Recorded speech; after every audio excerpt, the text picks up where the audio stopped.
And we continue with our next speaker, Dr. Devanshu Anand. Where is he's down there.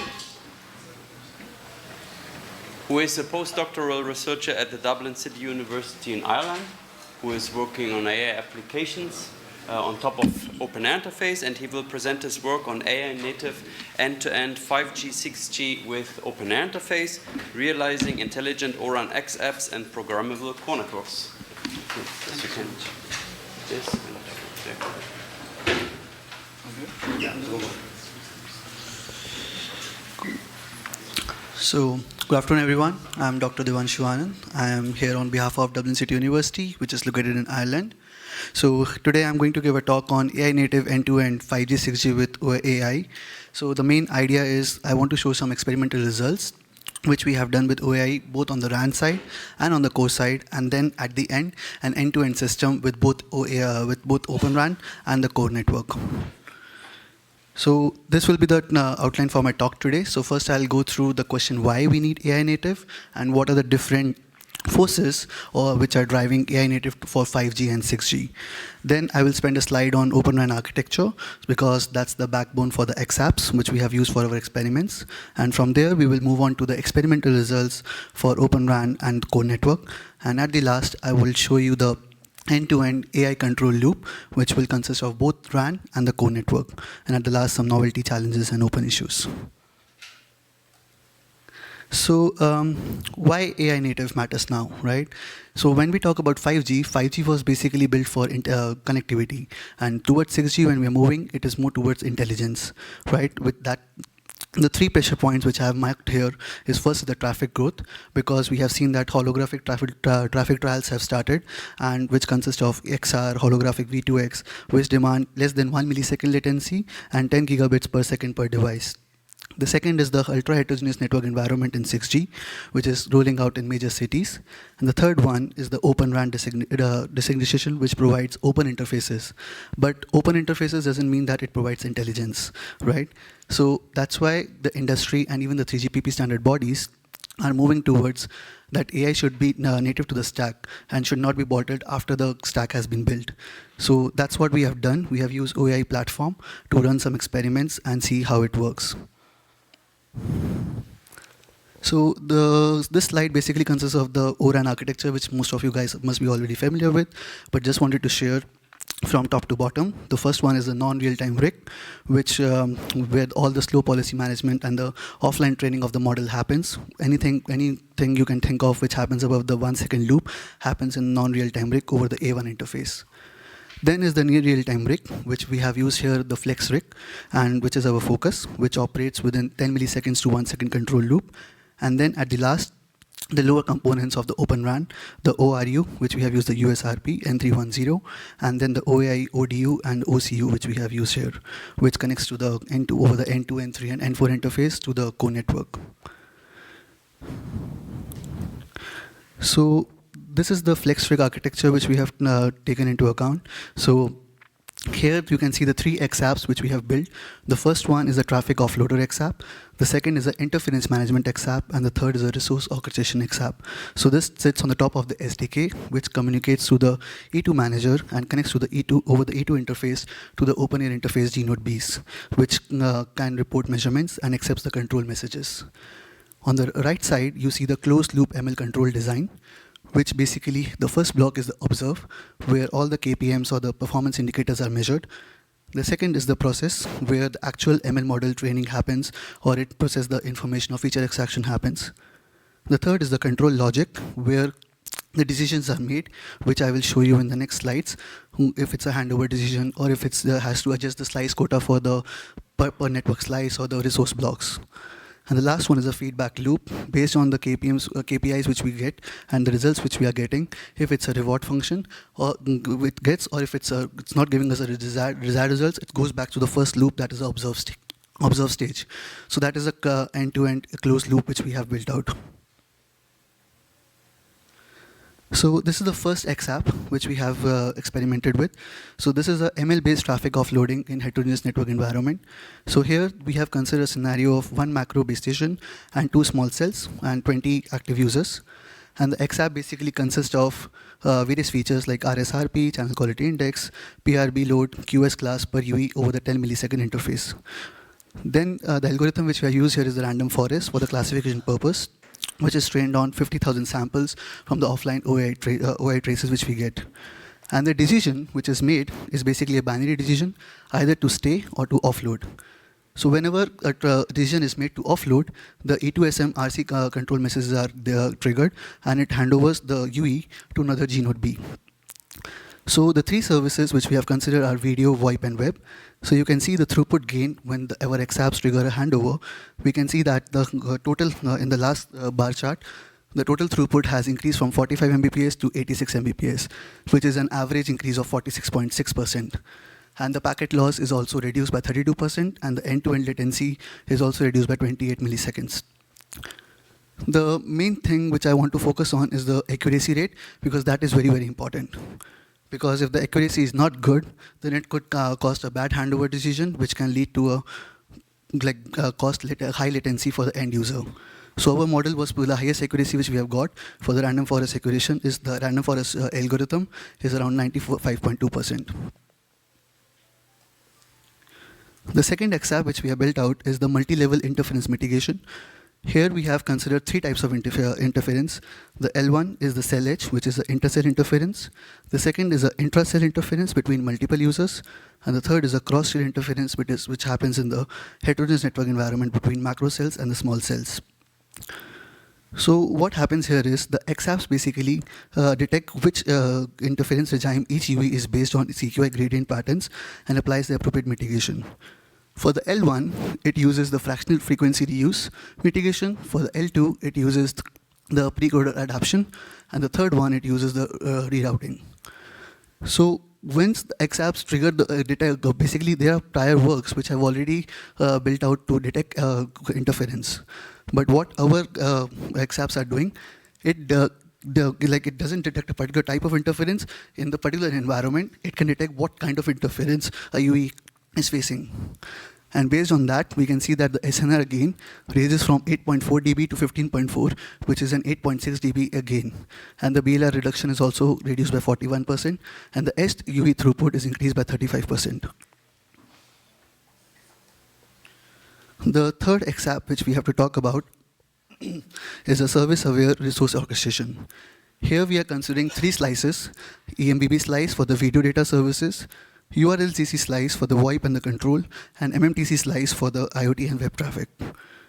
So over here, the XApp basically monitors from the UE and the user perceived QEE, and it adjusts the PRB slice quotas over the 100 millisecond using the E2SM RC scheduling wait commands.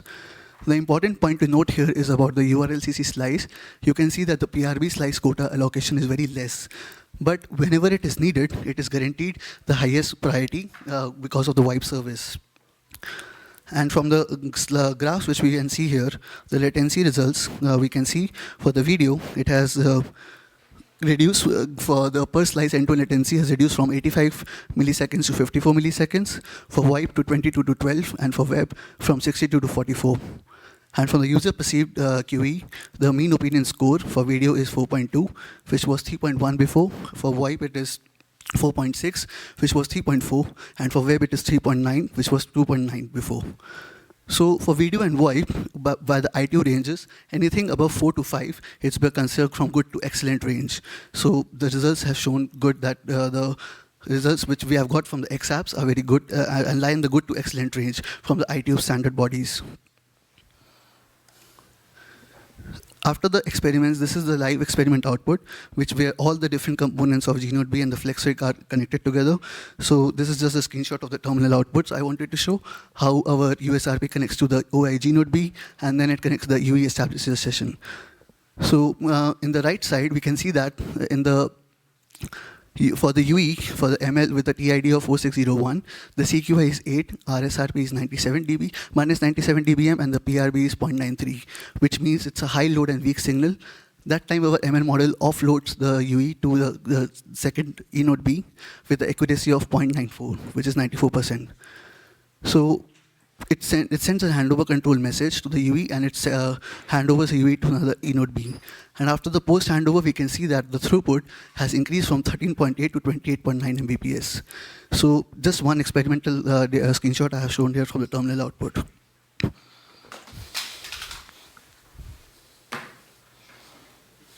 Something happened? Okay. So these are the consolidated XApp results for all the three applications which I have shown. So we can see that the aggregate throughput has increased with the baseline schemes, has increased from has an increase of 46.6%. The end-to-end latency has reduced by 46.4%. The packet loss is also reduced by 60.4%, and the SINR, that is the mean which we have taken, has also increased by 7.2 dB. And the quality of experience MOS score has also increased by 1.1.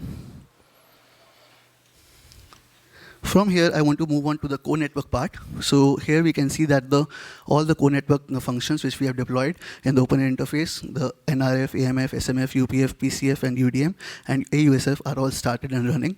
And on the right side, we can see that the AMF logs, AMF is registered, and the PDU session is established. And you can see that the UE IP is UE is allocated with a private IP of 12.2.2.1.2. So the main thing which I wanted to show here is the gNode B basically attaches, and UE reaches in service in less than 3 seconds from the cold start. When I say cold start, it's all from the start when all the network functions are getting started. So the first function, first experiment here is the network slicing and QoS enforcement. So here also we are considering three slice types. EMBB, which is connected to UPF1 with a DNN of internet, slice type 2, URLCC, which is connected to UPF2, and which has a DNN of wipe, and the slice type 3, which is of massive IoT, and is connected to also UPF1 with a DNN of IoT. So the AMF here enforces slice-aware registration, and the SMF established 3 independent PDU sessions for each slice. And the UPF basically enforces all the QER rules using the PFCP QER rules and enforces the AMBR values for each slice. The main idea which we want to show here is what happens in the slice isolation.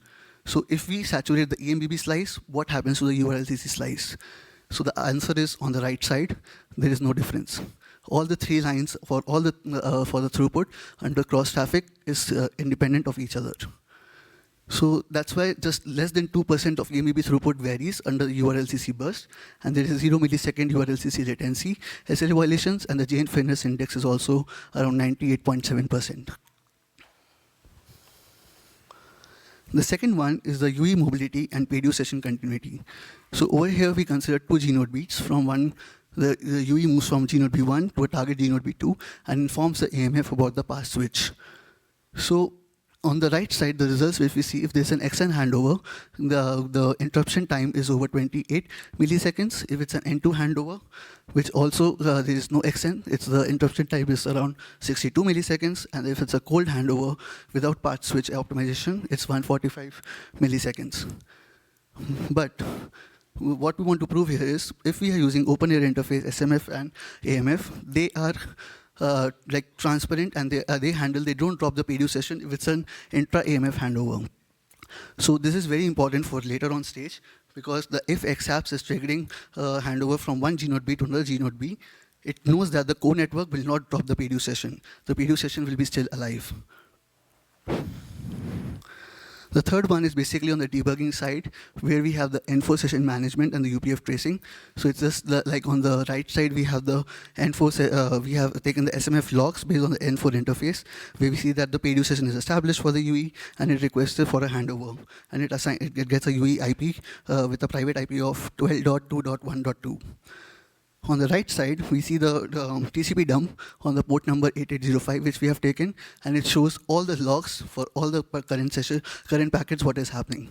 So this type of debugging also you can do on the N4 session, and particularly on the UPF tracing. At last, we have talked about the core network part as well as the Open RAN. So at last, we have consolidated them together. Both the gNode Bs, the FlexRIC, and the AI core network part, right? And we have considered 3 different scenarios. So the first one is congestion-triggered slice reallocation. Here, the XApp basically detects the PRB saturation and and informs the SMF. And if SMF then adjusts the AMBR and the UPF enforces the QER from the PFCP or from the UPF. So both the joint RAN and the core network operations take under less than 500 milliseconds. The scenario 2 is basically handover triggered path switch optimization. So here, this was the part which I was talking about. Here, the XApps basically handovers the UE from one G node B to another, but it waits for the SMF to complete the path switch. And until that is done, the XApp doesn't do the triggering of the handover from one G node B to another G node B. So the end-to-end the joint operation also takes less than 70 milliseconds. And the last one is slice-aware RAN plus co-scheduling. Here, both the XApp and the SMF jointly adjust the PRB quotas per slice, and signals plus SMF enforces the matching per slice AMBR. So what we want to show here is no component in the OpenAir interface works in isolation. So both the RAN and the core network works together. So So the lessons which we have learned here is I'll not focus on all of them, but on the orange part you can see the most time we have wasted when we were experimenting all this, and the green part where we have saved the time. The most problem which we have faced on the first one, that is the A2 timing, Rick was always missing the 10 millisecond KPM window. So to avoid that, we have tasked it to penetrate to isolate codes, and plus we have used watchdog timers for each operation it is performing. So that's how we have fixed it. But when we didn't know about this fix, we wasted a lot of time when the A2 timing was missing, and we were missing the 10 millisecond interval. So these are the summary of the contributions. So the first one is the XApp suite. We have developed 3 XApps which are deployed on FlexRig with E2AP version 3, offloading, interference, and orchestration. And we have published these results in different conferences like ICC over the last 2 years. Then the 5G code experiments. Here we have done the live slice isolation, XN handover continuity, and N4 PFCP tracing. And first experiment analysis which we have done of OAI code across all 3. And the last one to combine both of them together. And we have performed different 3 cross-domain scenarios which were measured. And the last contribution is it's fully reproducible, it's public code and config traffic scripts, and accept templates and 5G code scripts contributed back to the OAI community. And these are the average results which we have got. So thank you.